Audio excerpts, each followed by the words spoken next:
பொன்மனச்செம்மல் புரட்சித் தலைவர் எம்ஜிஆர் அவர்களையும் இதயம் புரட்சித் தலைவி அம்மா அவர்களையும் வணங்கி நடைபெற்று முடிந்த சட்டமன்ற பொதுத் தேர்தலில் எடப்பாடி சட்டமன்ற தொகுதியில் போட்டியிட்ட எனக்கு தமிழகத்திலேயே அதிக வாக்கு வித்தியாசத்திலேயே வெற்றி பெற செய்த எடப்பாடி தொகுதி வாக்காளர் பெருமக்களுக்கு எனது நெஞ்ச நிறைந்த நன்றியினை அவர்கள் பாதங்களிலே சமர்ப்பித்து, மாண்புமிகு பேரவைத் தலைவர் அவர்களை, மாண்புமிகு முதலமைச்சர் தனி தீர்மானம் கொண்டு வந்திருக்கின்றார்கள். அதிலே அனைத்து இந்திய அண்ணா திராவிட முன்னேற்ற கழகத்தின் சார்பாக என்னுடைய கருத்துக்களை கூற விரும்புகின்றேன். கர்நாடக அரசு மேகதாதுவின் கோரிக்கை அணை கட்டுவது தொடர்பாக பல்வேறு காலகட்டங்களிலே அதை தடுத்து நிறுத்துவதற்கு அனைத்து இந்திய அண்ணா திராவிட முன்னேற்ற கழக அரசு பல்வேறு நடவடிக்கை எடுக்கப்பட்டது. கர்நாடக அரசு மேகதாது என்னும் இடத்தில் தன்னிச்சையாக காவிரி ஆற்றின் கோரிக்கையை அணை கட்ட முயற்சித்து தடுத்து நிறுத்தம் போட்டு மாண்புமிகு அம்மா அவர்கள் தமிழகத்துடைய முதலமைச்சராக இருந்த காலகட்டத்தில் 5/12/2014 அன்று தமிழ்நாடு சட்டப்பேரவையில் தீர்மானம் கொண்டாந்து நிறைவேற்றப்பட்டு மாண்பு உறுப்பினர்கள் அந்த விவாதத்திலே கலந்து கொண்டு பல்வேறு கருத்துக்களை அப்பொழுது தெரிவித்திருக்கின்றார்கள். அப்பொழுது கொண்டு வந்த தீர்மானத்தின் அடிப்படையில் மாண்புமிகு பாரத பிரதமர் அவர்களுக்கு மாண்புமிகு அம்மா அவர்கள் அனுப்பிய கடிதத்தை அன்றைய தினம் இருந்த தமிழ்நாடு சேர்ந்த நாடாளுமன்ற உறுப்பினர்கள், புதுச்சேரியை சேர்ந்த நாடாளுமன்ற உறுப்பினர்கள் சுமார் 55 பேர் மாண்புமிகு பாரத பிரதமர் அவர்களை 28/3/2015 அன்று சந்தித்து இந்த கடிதத்தை கொடுத்து இதன் அடிப்படையில் நடவடிக்கை எடுக்க வேண்டும் என்று தெரிவித்தார்கள். அப்போது சம்பந்தப்பட்ட துறையிடம் தற்போதைய நிலை குறித்த அனைத்து விவரங்களையும் சேகரிக்க ஏற்கனவே அறிவுறுத்தியுள்ளதாகவும் இது குறித்து பரிசீலிப்பதாகவும் அன்றைய தினம் மாண்பு பாரத பிரதமர் நாடாளுமன்ற உறுப்பினர்களே உறுதியளித்தார்கள். மேலும்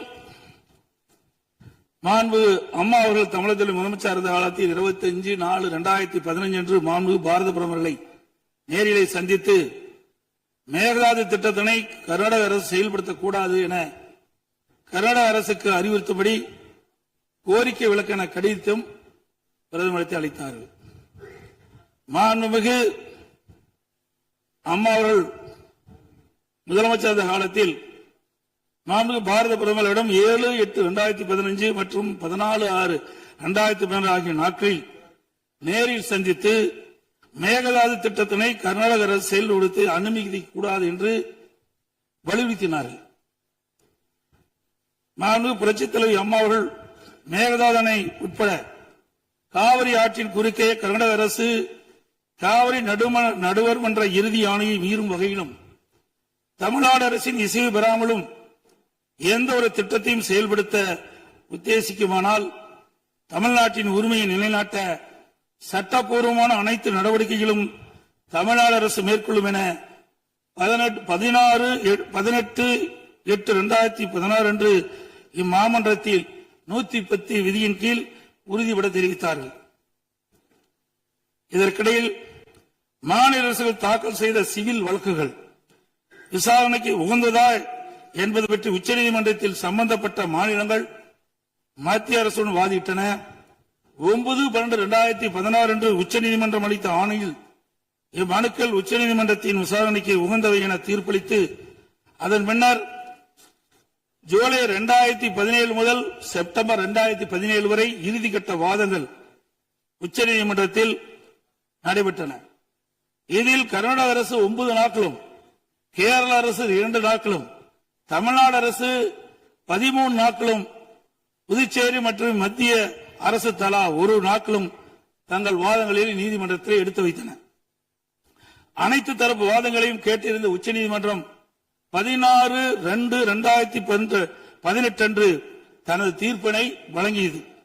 இத்தீர்ப்பின் முக்கிய அம்சங்கள் பின்வருமாறு: பன்மாநில நதிகள் தேசிய சொத்து, எந்த ஒரு மாநிலம் தனி உரிமை கோர இயலாது என்று நவம்பர் 1991 ஆண்டே உச்சநீதிமன்றத்தின் கருத்து இத்தீர்ப்பில் மீண்டும் உறுதி செய்யப்பட்டுள்ளது.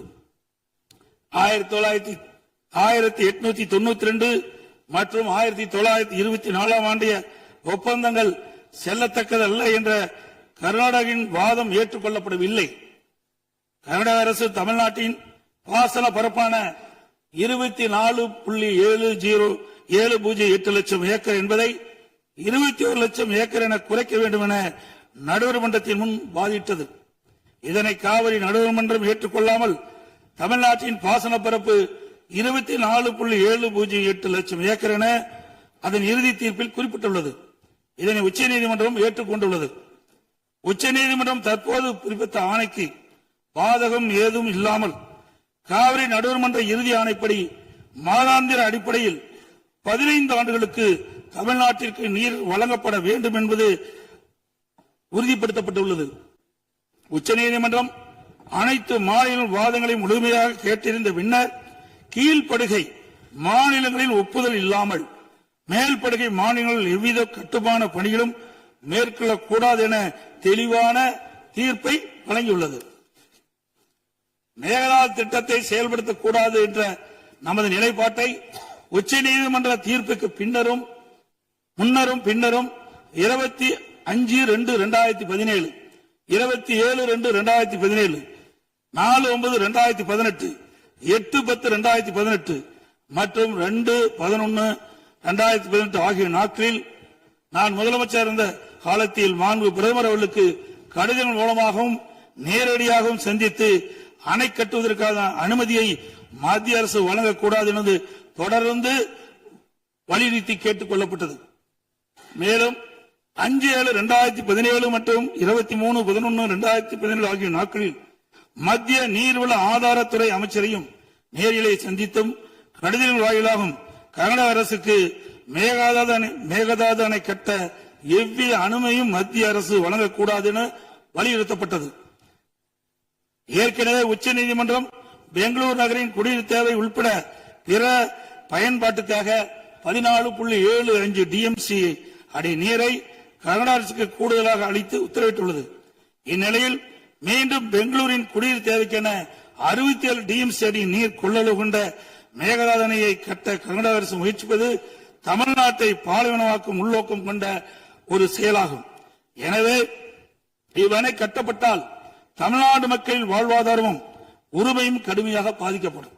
மேலும் நீர் பற்றாக்குறை ஏற்படும் ஆண்டுகளில் கடந்த காலங்களைப் போலவே காவிரி நீரை முழுமையாக தனது உபயோகத்திற்காக கர்நாடக பயன்படுத்தும் நிலை உருவாகும். இதை தவிர காவிரி படுகையில் மேற்படுகை மாநிலமான கர்நாடகா புதிய அணை கட்டுவதற்கான எந்த ஒரு அனுமதியும் மத்திய அரசு வழங்கக்கூடாது என்றும் உறுதிபட எடுத்துரைக்கப்பட்டது. மேலும் உச்சநீதிமன்ற ஆணைக்கு எதிராக கர்நாடக அரசின் மேகதாது திட்டத்திற்கான விரிவான திட்ட அறிக்கைக்கு அனுமதி வழங்கிய மத்திய நீர்வள குழுமத்தின் தலைவர், கர்நாடக நீர்வளத்துறை அமைச்சர் மற்றும் கர்நாடக உயர் அதிகாரிகள் மீது நீதிமன்ற அமைப்பது வழக்கு கண்டெம்ப்ட் ஆஃப் கோர்ட் எனது உத்தரவின் பேரில் 5/12/2012 உச்சநீதிமன்றத்தில் தாக்கல் செய்யப்பட்டது.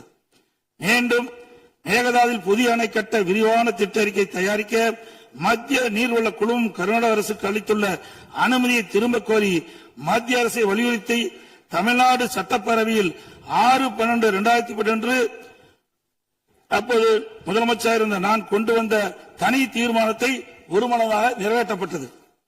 அனைத்து இந்திய அண்ணா திராவிட முன்னேற்ற கழகத்தை பொறுத்தவரைக்கும் 1986 ஆண்டு மாண்புமிகு புரட்சித் தலைவர் எம்ஜிஆர் அவர்களால் துவக்கப்பட்ட சட்ட போராட்டத்தை தொடர்ந்து காவிரி நடுவர் மன்றம் அமைத்து அதை மத்திய அரசியல் வெளியிடச் செய்து நடுவர் மன்றத்தின் இறுதி ஆணையின்படி காவிரி மேலாண்மை வாரியம் மற்றும் காவிரி நீர் முறைப்படுத்தும் குழு ஆகியவற்றை அமைக்க உச்சநீதிமன்றத்தை நாடியது. எனது தலைமையிலான மாண்பு அம்மாவின் அரசு எடுத்த தொடர் நடவடிக்கையின் காரணமாக 16/2/2011 உச்சநீதிமன்றம் இறுதி தீர்ப்பை வழங்கியது. தொடர்ந்து 1/6/18 காவிரி மேலாண்மை ஆணையம் மற்றும் காவிரி நீர் முறைப்படுத்தும் குழு செயலாக்கத்தை மத்திய அரசு அறிவித்து அதனை மத்திய அரசியலும் வெளியிடப்பட்டது. இந்த ஆணையத்தின் பணிகளும் குழுவின் பணிகளும் முறையாக கீழ்கண்டவாறு வரையறுக்கப்பட்டுள்ளன. 1. காவிரி நதிநீரை தேக்குதல், பகிர்மானம் செய்தல், முறைப்படுத்தல் மற்றும் கட்டுப்படுத்துதல். 2 காவிரி நீர் முறைப்படுத்தும் குழுவின் துணையுடன் அணைகளின் செயல்பாட்டை மேற்பார்வையிடுதல் மற்றும் அவற்றிலிருந்து நீரை பாசன மற்றும் இதர தேவைகளுக்கு வழங்குவதை முறைப்படுத்துதல். 3 கர்நாடகம் தமிழ்நாடு எல்லையில் பில்லிக்குண்டுக்கு நீர் அளவை நிலையத்தில் கர்நாடக அரசு நீர் வழங்குவதை கண்காணிப்பது.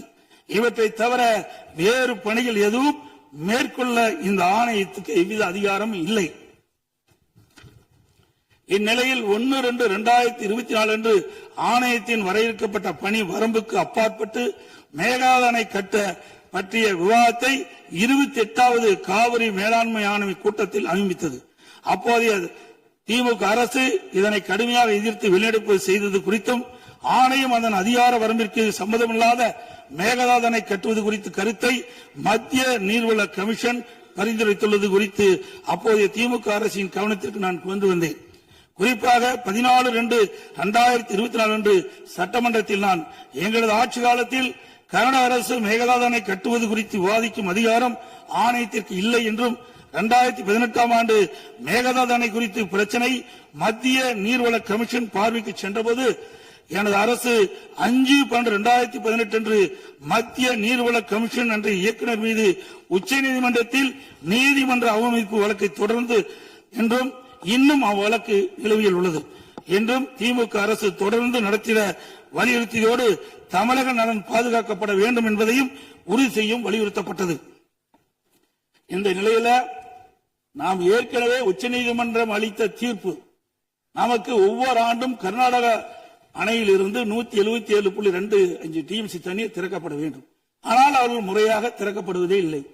ஒவ்வொரு மாதம் நாம் போராடிதான் கர்நாடக அணையிலிருந்து தமிழ்நாட்டிற்கு தண்ணீரை பெற்று வந்து கொண்டிருக்கணும் என்பதையும் நேரத்தில் சுட்டிக்காட்ட விரும்புகின்றேன். இந்த நிலையில 2024ஆம் ஆண்டு கர்நாடகாவில் மாண்புமிகு முதலமைச்சர் சீதாராமையா முதலமைச்சர் பதவி வைத்த போது துணை முதலமைச்சராக நீர்ப்பாசனத்துறை பொறுப்பு வைத்த மாண்புமிகு துணை முதலமைச்சர் சிவகுமார் அவர்கள் 16/24 கர்நாடக பட்ஜெட்டில் காவிரி ஆற்றின் குறுக்கே மேகதாது அணை கட்ட பல ஆயிரம் கோடி ரூபாயை ஒதுக்கியுள்ளதாகவும் அறிவித்தார். அனைத்து இந்திய அண்ணா திமுக சார்பில் இதை அப்பொழுதே கடுமையாக எதிர்ப்பதுடன் அப்போதைய திமுக அரசு உடனடியாக சட்ட நடவடிக்கை எடுக்க வேண்டும் என்றும் வலியுறுத்தப்பட்டது. இந்நிலையில் கர்நாடக அரசு மேகதாது அணை கட்ட தயாரித்து அனுப்பிய திட்ட அறிக்கையில் உள்ள குளறுபடிகளை சுட்டிக்காட்டி மத்திய அரசு திருப்பி அனுப்பிய நிலையில் மத்திய அரசு குறிப்பிட்டுள்ள குறைகளை நிவர்த்தி செய்து 12/6/2026 அன்று கர்நாடக முதலமைச்சர் அவர்கள் சுற்றுச்சூழல் அனுமதியை பெற மாண்புமிகு பாரத பிரதமரிடம் மீண்டும் நேரில் ஒரு அறிக்கையை வழங்கியுள்ளதாக செய்தியில் வெளியாகியுள்ளன. இரு மாநிலங்களுக்கிடையே உள்ள நல்லுறவை சீர்குலைக்கும் விதமாக தற்போதைய கர்நாடக அரசு மேகதாதுவில் காவிரியின் குறுக்கே அணை கட்ட முழு மூச்சில் முயற்சிப்பது கண்டிக்கத்தக்கது. நீண்ட நெடுங்கால சட்ட போராட்டத்தின் பின்னர் நிலைநிறுத்தப்பட்ட தமிழ்நாட்டு மக்களின் அடிப்படை உரிமைகளையும் டெல்டா விவசாயிகளின் வாழ்வாதாரத்தையும் 20 மாவட்டத்துக்கு மேலாக குடிநீர் ஆதாரமாக விளங்கும் காவிரி ஆற்றில் நமக்குள்ள உரிமையை பேணி காக்க வேண்டியது நாம் எல்லோரின் கடமையாகும். கர்நாடக அரசு காவிரி நடுவர் மன்றம் 5/2/2007 அன்று அளித்த இறுதி தீர்ப்பை மதிக்காமலும் 16/2/2012 உச்சநீதிமன்றம் அளித்த இறுதி தீர்ப்பை மதிக்காமலும் தன்னிச்சையாக மேகதாதுவில் அணை கட்ட நிதி ஒதுக்கீடு செய்ததும் திருத்திய தொழில்நுட்ப திட்ட அறிக்கையை மீண்டும் இம்மாதம் மத்திய அரசிடம் சமர்ப்பது கண்டிக்கத்தக்கது அனைத்து இந்திய என்பதை இந்த நேரத்தில் தெரிவித்து அனைத்து இந்திய அண்ணா திராவிட முன்னேற்ற கழகத்தின் சார்பாக மாண்புமிகு முதலமைச்சர் அவர்கள் கொண்டு வந்த அரசின் தனி தீர்மானத்தை ஒருமனாக ஆதரிக்கின்றோம்.